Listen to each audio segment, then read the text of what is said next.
Right, let's get the thoughts then from Chris MacDonald, Chief Executive of the Materials Processing Institute, which works with the global steel and materials industries to carry out research. Chris also used to work for Tata, so very familiar with its Port Talbot plant. Good morning to you.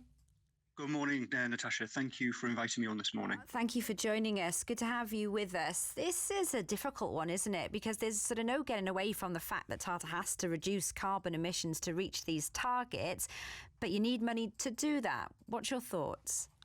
Yeah, you're right. You do need money to do that. It's one of the biggest challenges that we have for tackling climate change is how to decarbonise our steel sector. And it's a global challenge. You know, the United Nations is working on it and lots of countries are around the world. But it's a challenge that does need partnership between governments and industry as well. And we've seen in the last few weeks a lot of European governments making announcements alongside their big industrial emitters that they'll work with them to make the investment needed to decarbonise their industry. Yeah, and, it's like you said, it's not just a problem for Tata, it's a problem as a whole at the moment. But when you work at that site, for the people who work there, for the thousands that have worked there, they'll be, really worried when they hear this, that sort of word, the threat of shutting down operations. Sounds very serious. Well, you're absolutely right. I mean, I know the plant well. I've worked in the steel industry for 20 years. I've always been based in the northeast, but I've spent time working in Port Talbot. I know the plant well. I know the people. I've worked alongside them.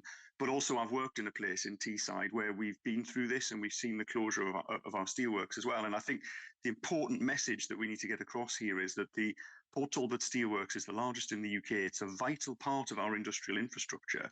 And actually, if we're talking about decarbonisation, there's no way we can have a clean, decarbonised economy without a steel industry, because we need steel for electric vehicles, for infrastructure, for offshore wind, for all of these things. And in fact, economists have said we need to put as much infrastructure in over the next 15 years as we've put in essentially since the dawn of time. And a lot of that will be steel-based. So we need clean steel to do that. Yeah, and, huge task. Nobody's questioning that for the UK steel industry at the moment. Is there a concern for those jobs, those people that who you've worked with? Because with this modern technology, if it does all work and go ahead, will there be that big demand for that big workforce? So people, can be concerned about that. And I think what we need to realise is, and this is bigger than steel, it's across the economy, as companies invest to go green, they'll go smart as well. And that involves investing in new technology, which will improve productivity. And actually, productivity improvement is something we need in the UK steel industry to make sure that we're competitive with other nations as well. And I think there are two sides to this. So one is, invest in new technology, more productive, there'll be fewer jobs to make the same amount of steel.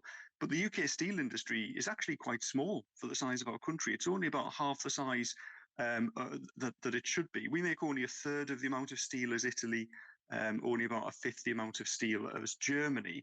And so if we had an investment in new technology, there's real opportunity there to actually grow the size of the industry. Okay, thank you very much for joining us this morning, giving us some insight into that. That's Chris MacDonald there, Chief Executive of the Materials Processing Institute, working with global steel and materials industries to carry out this sort of research, who also worked at Tata as well.